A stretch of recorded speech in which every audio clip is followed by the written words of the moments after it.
Assalamualaikum warahmatullahi wabarakatuh. Innal hamdalillah nahmaduhu wa nasta'inuhu wa na'udzubillah min sururi anfusina mahyadillahu fala mudilhu fala hadiyalah. Segala puji bagi Allah, Tuhan semesta alam yang mana sampai detik ini juga kita masih diberinya nikmat kesehatan, keselamatan dan nikmat kesempatan yang masih kita dapat miliki saat ini juga. Baiklah, saya Laili Maharani, mahasiswi dari STAI Al-Islahiyah Binjai dengan judul mata kuliah Usul Fikih periode Himpaudi 1B PIAUD. Baiklah, di sini saya akan menjelaskan apa pengertian usul fikih. Jadi usul fikih itu dua kata yang secara istilah mengandung makna yang mana artinya kumpul atau kaedah-kaedah yang bersifat universal, penetapan hukum fikih dari dalil-dalil syariat. Objek pembahasan tentang usul fikih adalah dalil syar'i. Jadi di dalam ilmu usul fikih tidak dibahas satu persatu dalil-dalil yang ada di setiap satu perbuatan, sebuah perbuatan. Dan mutafakun alaihi adalah yaitu dalil yang sudah disepakati, yang bermakna yang sudah disetujui.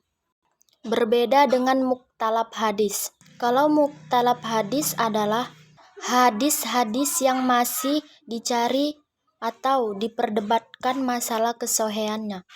Dalam bahasa Arab, sohih ini artinya benar, jadi masih dicari kebenarannya.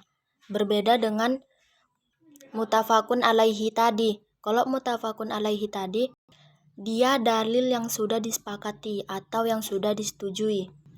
Begitu juga Al-Quran. Al-Quran adalah dalil syar'i yang pertama bagi setiap hukum. Akan tetapi ada yang datang dalam bentuk amar. Amar kalau nahu sorobnya itu yang mana artinya perintah. Begitu juga ada yang datang dalam bentuk nahi. Nahi juga yang bermakna larangan. Ada juga yang datang dalam bentuk umum atau mutlak. Jadi di sini bentuknya ada 4 bentuk, yaitu 1 dalam bentuk nahi, yaitu tadi larangan, dan amar, itu tadi perintah. Ada juga umum dan juga mutlak. Dalam kaitan inilah timbul penetapan hukum fikih yang meliputi wajib, sunnah, makruh, mubah, dan mandub. Sedikit saya jelaskan tentang apa itu wajib. Wajib ini al-wajibu huwa mayasabu ala fi'lihi wa yu'akibu ala tar'ihi katolawati wa saumi Ramadan, yang mana artinya berpahalalah barang siapa yang melaksanakannya dan berdosalah orang yang meninggalkannya. Jadi penjabaran wajib di sini, apabila kita kerjakan maka kita berpahala, dan apabila kita tinggalkan maka kita berdosa. Akan mendapatkan iqab bagi orang yang meninggalkannya. Iqab ini arti kata bahasa Arab yang mana artinya adalah hukuman. Jadi barang siapa yang meninggalkannya akan mendapatkan hukuman atau iqab dari Allah Subhanahu wa taala. Berbeda dengan sunnah. Kalau sunnah yaitu dikerjakan kita berpahala, ditinggalkan tiada berdosa. Mendapatkan pahala bagi orang yang melaksanakannya dan tidak mendapatkan iqab atau hukuman bagi orang yang meninggalkannya. Kalau makruh yaitu perbuatan yang sudah dilarang, akan tetapi larangan itu tidaklah bersifat pasti, lantaran tidak ada dalil yang menunjukkan hukum haramnya perbuatan tersebut. Jadi contoh, ada suatu larangan yang kita kerjakan, akan tetapi larangan itu tidaklah berbentuk atau bersifat yang pasti. Larangan itu tidaklah pasti karena belum ada dalil yang membentuk bahwasannya hal yang kita kerjakan itu tadi hukumnya berbentuk haram. Seperti yang sudah saya jelaskan tadi, seperti wajib, sunnah, dan makruh. Dan sekarang masuk ke dalam contoh wajib. Jadi contoh wajib itu berupa satu, melaksanakan sholat 5 waktu. Jadi melaksanakan sholat 5 waktu ini hukumnya wajib. Tidak makruh, tidak haram, dan tidak mubah, akan tetapi wajib. Berpahalalah kita bagi manusia yang melaksanakannya dan berdosa kita bagi yang meninggalkannya. Dan contoh yang kedua adalah puasa Ramadan. Jadi puasa Ramadan ini juga hukumnya wajib. Wajib kita laksanakan. Contoh yang ketiga, membayar zakat. Contoh yang keempat, berwudu sebelum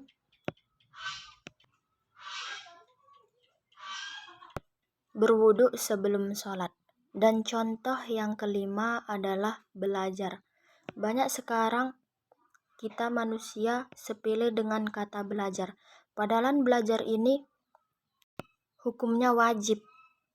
Seperti hadis yang telah disebutkan oleh Ibnu Majah, yang mana thalabul ilmi faridatun ala kullil muslimin wa muslimat, yang mana maknanya menuntut ilmu hukumnya wajib bagi kaum muslimin dan muslimat.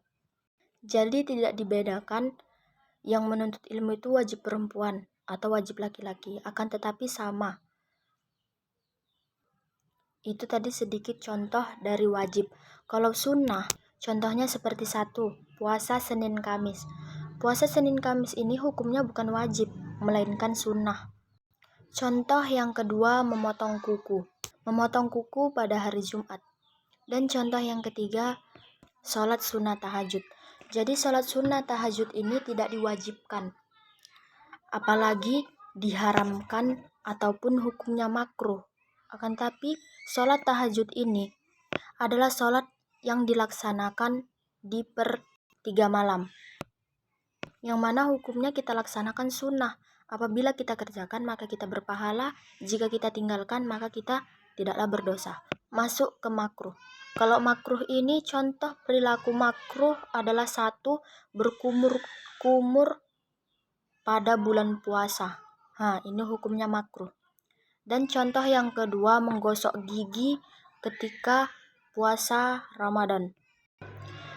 Jadi tanpa disengaja ataupun disengaja, jadi menggosok gigi ini hukumnya makruh. Tidak membatalkan, akan tetapi mendekati yang namanya juga makruh. Dan contoh yang ketiga adalah memejamkan mata. Memejamkan mata ini memang sudah ada pada zaman Nabi dulu. Memang memejamkan mata saat waktu sholat pada asalnya boleh dan tidak makruh, karena tidak ada larangan khusus soal itu.